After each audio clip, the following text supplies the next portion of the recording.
This is what the scripture says. The men who were guarding Jesus began mocking and beating him. They blindfolded him and demanded, "Prophesy, who hit you?" And they said many other insulting things to him. At daybreak, the council of the elders of the people, known as the Sanhedrin, both the chief priests and the teachers of the law, met together, and Jesus was led before them. "If you are the Messiah," they said, "tell us." Jesus answered, "If I tell you, you will not believe me, and if I asked you, you would not answer. But from now on, the Son of Man will be seated at the right hand of the mighty God." They all asked, "Are you then the Son of God?" He replied, "You say that I am." Then they said, "Why do we need any more testimony? We have heard it from his own lips." Then the whole assembly rose and led him off to Pilate. And they began to accuse him, saying, "We have found this man subverting our nation. He opposes payment of taxes to Caesar and claims to be Messiah, a king." So Pilate asked Jesus, "Are you a king of the Jews?" "You have said so," Jesus replied. Then Pilate announced to the chief priests and the crowd, "I find no basis for a charge against this man." But they insisted, "He stirs up the people all over Judea by his teaching. He started in Galilee and has come all the way here." On hearing this, Pilate asked if the man was a Galilean. When he heard that Jesus was under Herod's jurisdiction, he sent him to Herod, who was also in Jerusalem at the time. When Herod saw Jesus, he was greatly pleased because for a long time he had been wanting to see him. From what he had heard about him, he hoped to see him perform a sign of some sort. He plied him with many questions, but Jesus gave him no answers. The chief priests and the teachers of the law were standing there, vehemently accusing him. Then Herod and his soldiers ridiculed and mocked him. Dressing him in an elegant robe, they sent him back to Pilate. That day, Herod and Pilate became friends. Before this, they had become enemies. Pilate called together the chief priests and the rulers of the people and said to them, "You brought me this man as one who was inciting the people to rebellion. I have examined him in your presence and have found no basis for your charges against him. Neither has Herod, for he sent him back to us. As you can see, he's done nothing to deserve death. Therefore, I will punish him and then release him." And by punishing, he was referring to flogging. But the whole crowd shouted, "Away with this man! Release Barabbas to us." Barabbas had been thrown into prison for an insurrection in the city and for murder. Wanting to release Jesus, Pilate appealed to them again. This is the third time. But they kept shouting, "Crucify him! Crucify him!" For the third time he spoke to them, "Why? What crime has this man committed? I have found in him no grounds for the death penalty. Therefore I will have him punished, flogged, and then release him." But with loud shouts they insistently demanded that he be crucified, and their shouts prevailed. And so Pilate decided to grant their demand. This is the word of God for the people of God. Thanks be to God. Throughout this almost entire year, we have been studying the Gospels, the four Gospels in the New Testament. And if you've been here for many of those messages, you will know without a shadow of a doubt that Jesus' whole life has been filled with paradoxes. How can an immortal God with no beginning and no end have a birthday? How does his Father go looking for him and find him in his Father's house? How does the creator of the world, the owner of the cattle of 1,000 hills, have no place to lay his head? Finally, as Charles Wesley, the brother of John Wesley, our founder, the great hymn writer, wrote, "'Tis mystery all, the immortal dies." Nowhere is the irony of Jesus' life stronger than in the expectation of his royalty. He is descended from David, the greatest king Israel has ever known, and he is the Messiah, or the anointed one, who is expected to bring a new kind of rule and a new kind of reign. Mary has anointed him with perfume in many ways that kings are anointed, and now we come to the point of his coronation. But it's nothing like anyone following his story. Just doesn't line up with any of our expectations of what royalty should be like. He is moving into his kingdom, but it looks nothing like any kingdom we have ever seen. And this is why Jesus' life is so paradoxical. This is the reason why it's so hard to grasp that Jesus is a new king who inaugurates a new kingdom. And it's because Jesus doesn't look like any king we've ever seen. The reason for this, and this is the main point today, Jesus doesn't play by the same rules as other kings.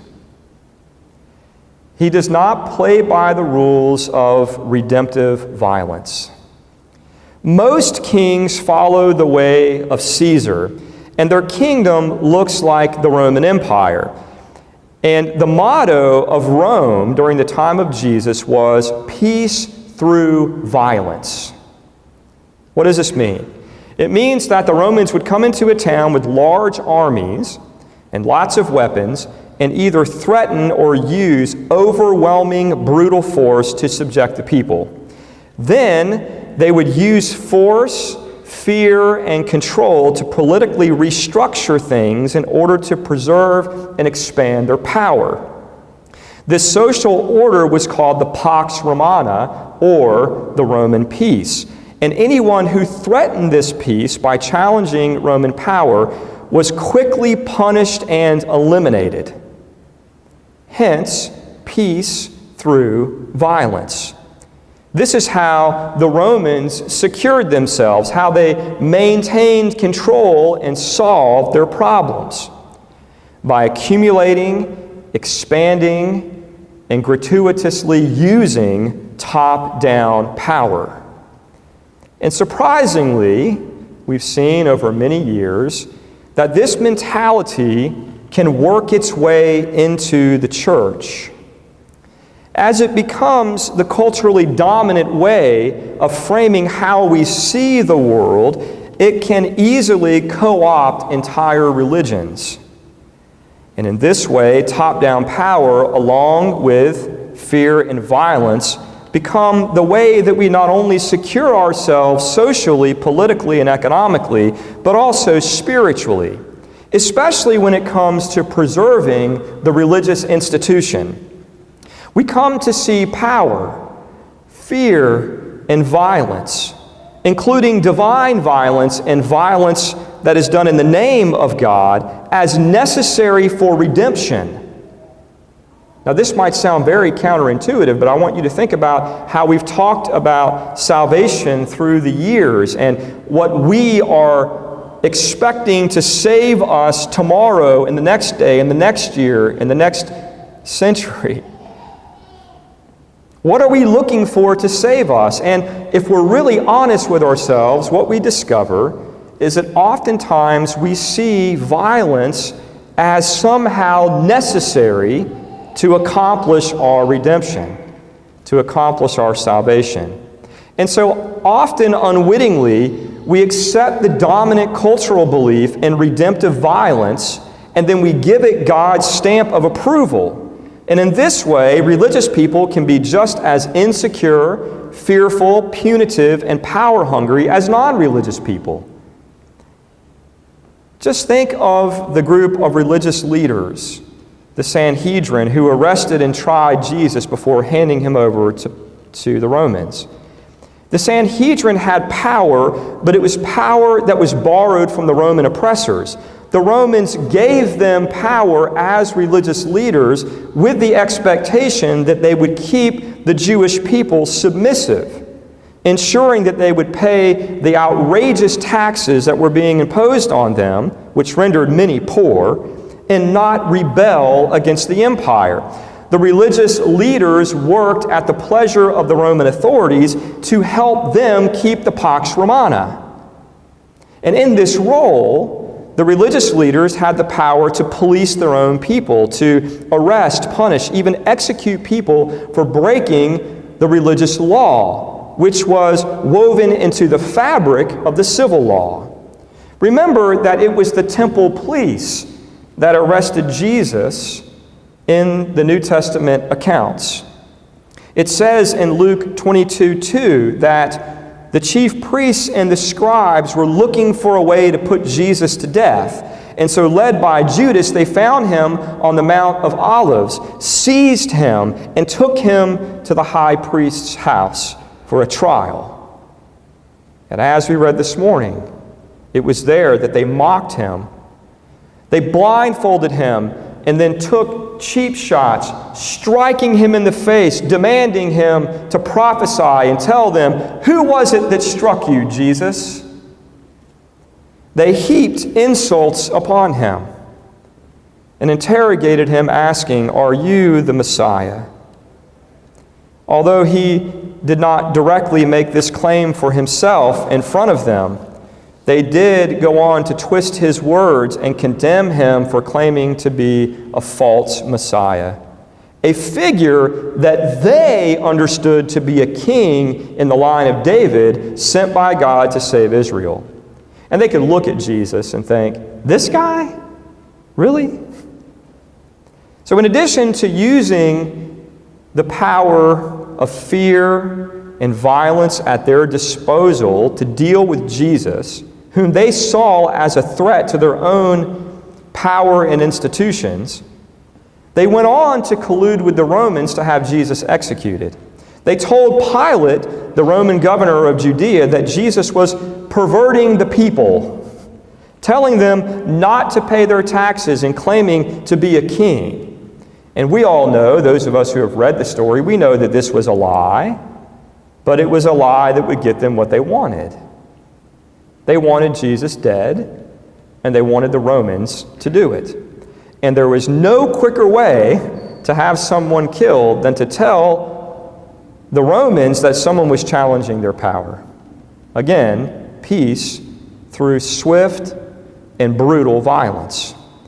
So in summary, the Romans exercised absolute power over the place where the Jews lived, and the religious leaders got in bed with the Romans to share in this power, and both of them used this power in forceful and violent ways to secure themselves, which is just another way of saying they used these things to save themselves. Importantly, if Jesus had been the kind of king that gathered an army and used weapons to retake the Holy Land, to restructure the political and religious system, and to establish a kingdom like that of David, then even if successful, it would have simply been more of the same. Are you awake, church? Jesus would have simply recapitulated the problem of trying to achieve peace and salvation through violence. It would have been a short-lived kingdom, as that of any other earthly king, surrounded by wealth and glory and top-down power for just as long as a single human life could grasp such things. And things may have been better for Israel for a generation or two, but nothing really would have changed. And we would continue to be stuck in this vicious, self-destructive mentality that somehow, in some way, if we can get enough power and enough control and incite enough fear and possibly inflict enough violence, then we can have lasting peace. Then we will be safe and secure. Then we will experience salvation. But this was not the way of Jesus, who exercised a very different kind of power. Jesus taught us by his words and actions that the idea of redemptive violence is a myth. It is a death-dealing myth that keeps us stuck in mutual self-destruction. And anybody who watches the news at least once a week can see this being played out politically, militarily, psychologically. It's writ large in our culture. His ministry was supremely non-violent. And he called all who would follow him to the same kind of non-violent life. Remember what he says in the Sermon on the Mount? Love your enemies. Pray for those who persecute you. Bless those who curse you. He taught us not even to resist an evil person, but to turn the other cheek, to go the extra mile, and to forgive without limit. And when Peter drew his sword, when the temple police came with weapons to take Jesus by force, and Peter responded in a way that is very natural to all of us, he drew his sword and he lopped off the ear of a slave of the high priest. Jesus rebuked him. And he said some words that we would be wise to take to heart.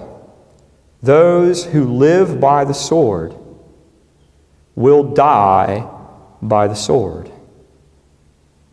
Just talk to anybody who has been involved in a street gang, and they will tell you that Jesus was right over 2,000 years ago. And after he rebuked Peter, he did something absolutely astonishing. You ready? He healed the ear of the slave. We often gloss over that. That's pretty astounding to me. And when they came to take him by force, Jesus said, "Have you come out with swords and clubs as if I were a gangster?" In other words, you have watched my ministry for over 3 years, and not once have you seen me use violence, so why do you come with weapons? Jesus didn't resist his arrest, and even when they were mocking and beating and falsely accusing him, he made no effort to fight back. He absorbed all of their violence because he knew that retaliating would only escalate things. And this was not only his response when he was questioned by the religious leaders, but also when he was questioned by Pilate and Herod. He made no attempt to defend himself. He was the opposite of defensive.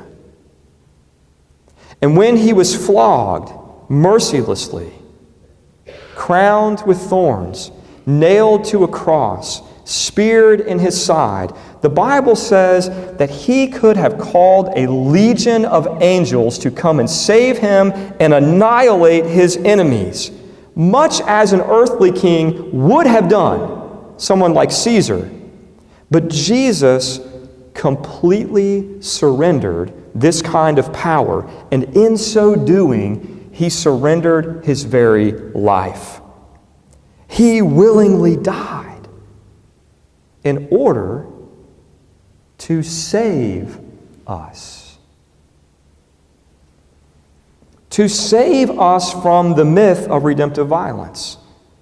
To show us where that idea leads and all of its ugliness and nastiness. I mean, it's a horrible sight to look at Jesus on the cross. And God not only shows us that this doesn't work, God reveals to us where it leads, which is the inhumane torture and execution of an innocent person. And by doing this, by not recapitulating the problem, by not reinforcing and using this idea of redemptive violence, Jesus creates a genuine possibility for a different way. A way out of the cycle of violence, which we all know is driven by fear, anger, resentment, retaliation, and top-down power. Here's what's important, my friends. Jesus gave up the power of control, the power to incite fear, the power to inflict violence as a way of solving his problems and accomplishing his agenda. Jesus gave up these things. He said, this is not the way that we're going to solve our problems. This is not the way that we accomplish my Father's will. This is not the way that we secure our own safety. Instead of repeating the problem by offering peace or salvation through violence, Jesus surrenders all of this kind of power and saves us by another kind of power that proved to be even more powerful, a divine power, the only power that can actually save us, which is the power of suffering love. God's judgment on the myth of redemptive violence and God's salvation through the power of suffering love is an essential teaching of Christianity, as hard as it is for us to hear. It is not peripheral. It is not optional. It is essential and necessary. And if we ignore God's call to a radically nonviolent way of life in imitation of Christ, and rather embrace the idea of redemptive violence, then we lose authentic Christianity and we forfeit the possibility of being a true disciple of Jesus. But unfortunately, many do.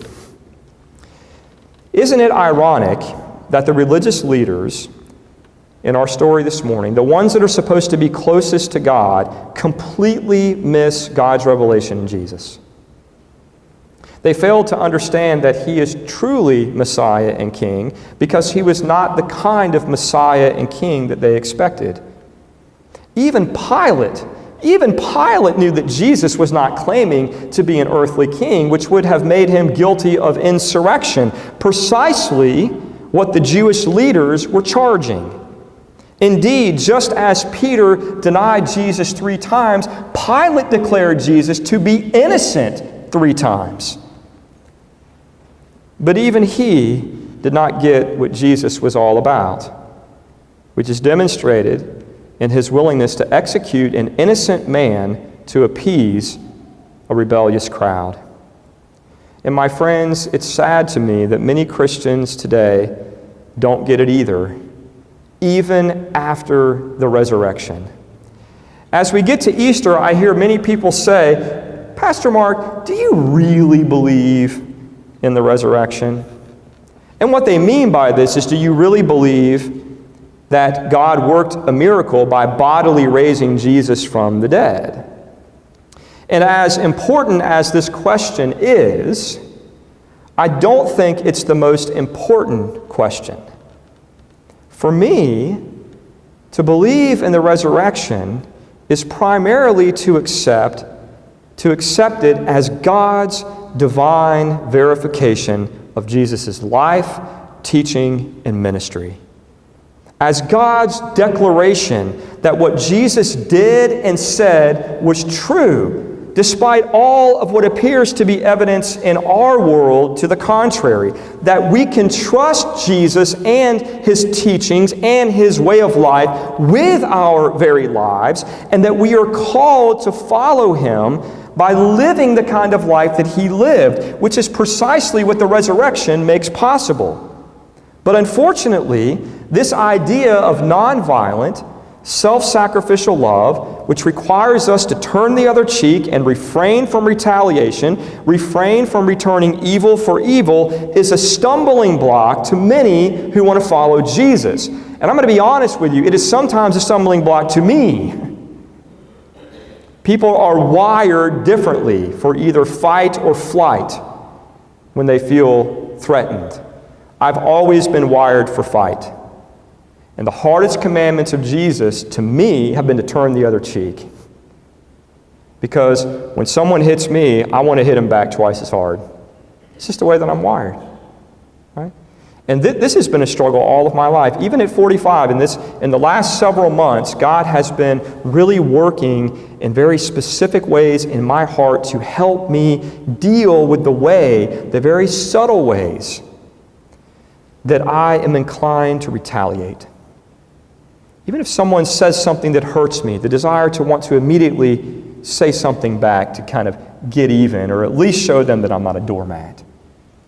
This is hard. This is hard stuff, because we're not just talking about physical violence. We're not just talking about refraining from torturing and killing people. We're not just talking about refraining from hitting people that hit you.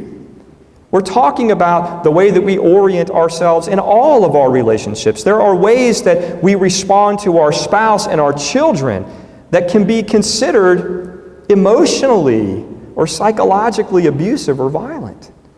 The way that we respond to our coworkers, the way that we respond to people who cut us off when we're driving, which, my goodness, is the hardest thing for me. Like Emma, until God really spoke to me, I think Emma was worried that her husband was going to be shot and killed before we had our 10th wedding anniversary, because someone would cut me off and I would get up on their tail and start honking my horn. How dare you? And I did that one time and almost was driven off the road by a crazy person who could have killed me. It really scared the daylights out of me. I was going about 75 miles an hour down 528, and this guy got in front of me and literally locked up the brakes, and I had to swerve into the other lane and into the grass. And then was stopping his car, wanting to fight me. And when I took a look at him, I realized I was outmatched, and I just drove on. But this is hard. This is hard not to retaliate, right? And many Christians, like Judas, which we talked about last week, many Christians, like Judas, want to claim the name of Jesus and receive the benefits that Jesus has to offer without following his non-controlling, non-retaliatory, non-violent way of life. In other words, they want to follow Jesus without giving up any control or power. Rather, either in principle or in various situations, they reject the power of suffering love as unrealistic, impractical, foolish. People say, Pastor Mark, that's a great idea, but it's just not how the world really works. And so they collude with various systems of power, whether it's political, social, economic, psychological, or religious systems of power. But a Christianity that rejects the power of suffering love for the myth of redemptive violence is a fully co-opted Christianity that looks nothing like Jesus, and instead of saving us, actually damns us to our own fear, brutality, and compulsion to control. It doesn't save us, but it reinforces and further entrenches us in the powers of sin, evil, and death that Jesus came to break. Fortunately, my friends, there are still people and churches and movements who are courageous and prophetic enough to preach Christ crucified, which Paul says is a stumbling block to the Jews and foolishness to the Greeks. There are faithful witnesses that model the radically nonviolent way of Jesus, the way of humble service and self-sacrificial love. Saints who call us to give up our power and surrender our fear so that we can live by the power of love. And Palm Sunday raises important questions. And this is the question I want you to ponder. And I don't want you to do it with Christianese and with, just kind of rambling it off, saying what you think you ought to say. I want you to really ponder the question, am I willing to follow this kind of Jesus?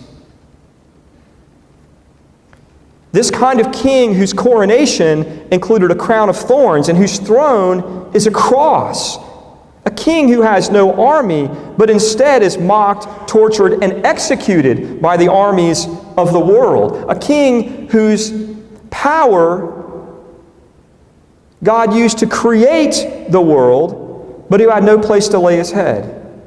A man of sorrows, a suffering servant, a martyr who gives up his life for those whom he loves.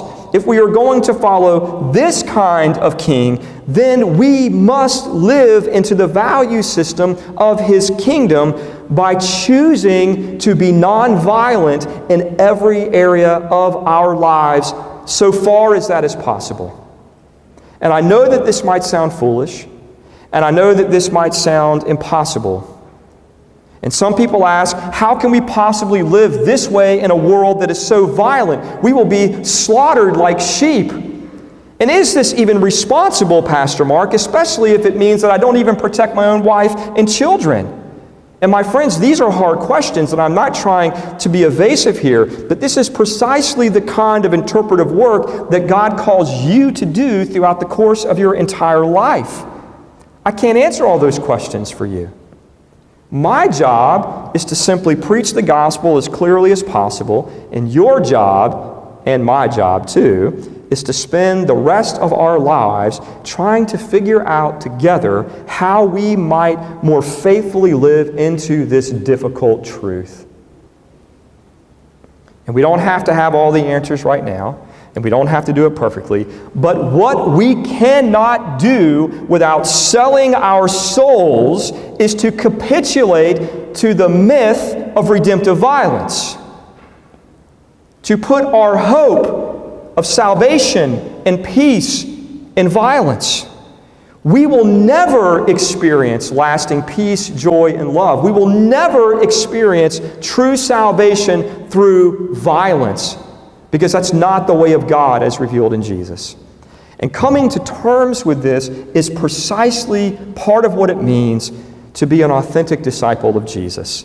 And my prayer for you, my friends, is that you will receive this inconvenient, difficult, almost impossible truth and ask God to show you how to apply it in your everyday life so that you can participate in and further the redemptive work of Jesus in this world in the power of suffering love.